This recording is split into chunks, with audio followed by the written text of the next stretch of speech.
And you know that there is that presence, and you know that he wants something. I believed in ghosts before I bought Katie's, but now it's on a whole different level.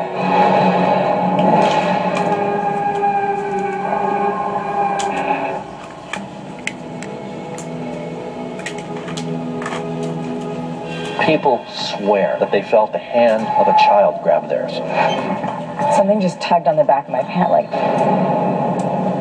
They realized that this was a ghost in the picture. It was a person's face peering through the wall. I felt the hairs raise on the back of my neck. It felt like you were having a heart attack and you couldn't breathe. It felt like you were dying. Somebody took possession of my wife. I really don't want to see that happen to my wife again. He's been called Mr. Black because he always shows up black, and he always shows up huge. What I saw was a child. There's a little girl standing at the top of the stairs. I was terrified. I wanted to get out of the building as quick as possible. The cause of the accident was a drunk driver, and he killed both my parents. Yeah, they're actually communicating with us. Whoa, this is pretty amazing.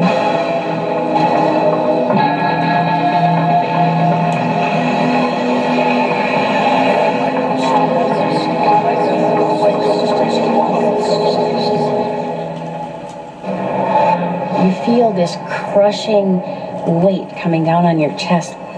Like if you don't get out of that chair, you're not going to live. It felt like you were having a heart attack and you couldn't breathe. It felt like you were dying. To this day, I would still answer that, no, I'm not okay. I'm not okay with what that spirit did.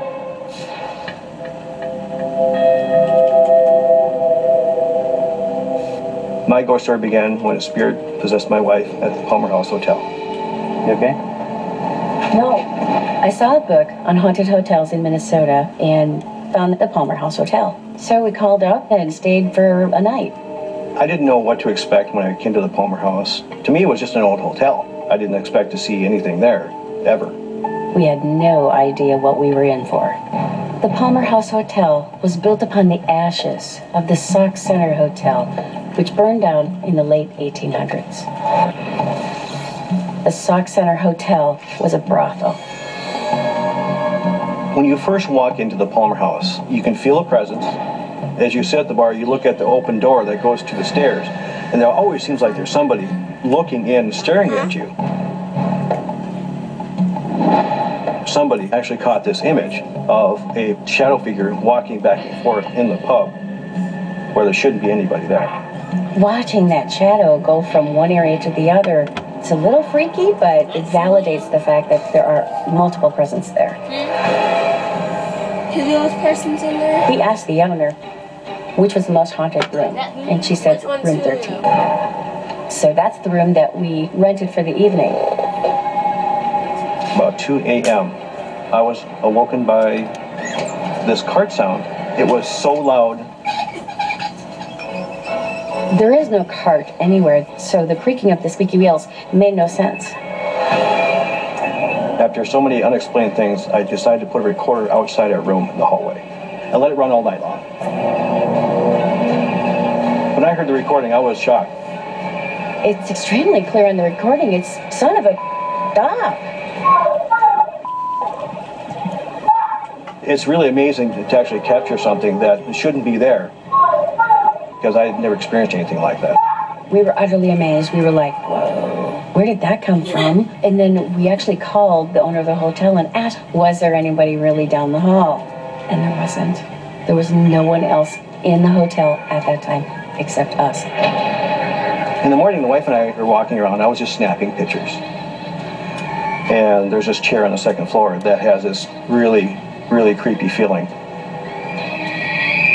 When you sit on it, you feel like somebody's pressing down on your chest. I've never felt anything like I did when I sat in that chair. You feel like you're gasping for air, and you know you've got to get out of the chair, but you can't. It felt like you're having a heart attack, you couldn't breathe. It felt like you were dying. You feel this crushing weight coming down on your chest, like if you don't get out of that chair, you're not going to live.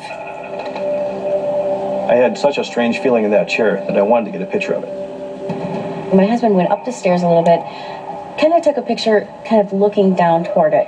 When I got home, I was reviewing the pictures, and in the picture I could see the chair and this little fake fireplace and this mirror. We started looking at the photos. He said, look at what's in the mirror. What is that? And as you look at the picture and you look in the mirror, you can see the silhouette of a spirit. And to me, it looks like the spirit of a young girl with, kind of flowing hair. The first time I saw the picture of the little girl in the window, I thought it must be something wrong with my camera. He's a complete skeptic. He thinks there's always a scientific reason for everything. But when I zoomed in on the actual window, I could see it was clearly an outline of a girl's face. I knew there was something in that window. There's no way for anyone to get up there. It's absolutely impossible. They'd have to be 20 feet high. But I felt it there.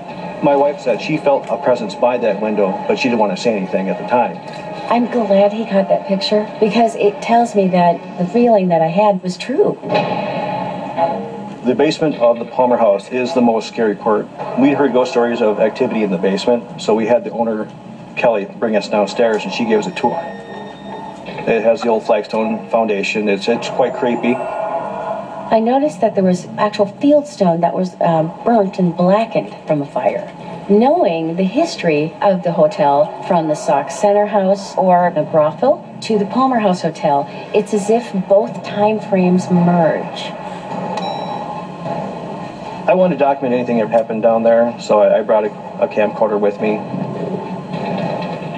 As we were walking around and we were just kind of looking at things, there was a chair, and I remember looking at it. I remember standing there. My wife sat in the chair, and immediately she said she heard a baby cry. I said, well, it's just people upstairs. She said, no, I heard a baby cry. Then I heard my wife humming. I thought, okay, this is strange. So I got closer with the camera, and she started rocking. She's humming, she's rocking. And the very next thing that I remember is me waking up, sitting in the chair. You okay? No. She didn't remember anything that happened there. What happened? I don't know. You were singing, I know that. Like you're singing a lullaby or something. I don't sing. I don't hum, I don't sing. I'm slightly tone deaf, so it's highly unusual that I did that. My guess was that somebody took possession of my wife at that moment, and she finally pulled herself back. I was really concerned about what was going on. My guess was that it was a prostitute from the Sauk Centre House. Obviously, there was a lot of babies that came about, and they may have died. This must be a grieving mother, came forth and took over my wife, rocking her baby. I really don't want to see that happen to my wife again. When I snapped out of that, I was actually quite scared. You okay? No, I have no idea what happened. I don't like that chair. To this day, I would still answer that, no, I'm not okay. I'm not okay with what that spirit did. I'm scared of that area because of what happened to my wife. She had never been that scared before. She will never ever sit in that chair again because she is that afraid of that area. The thing that scares me the most is that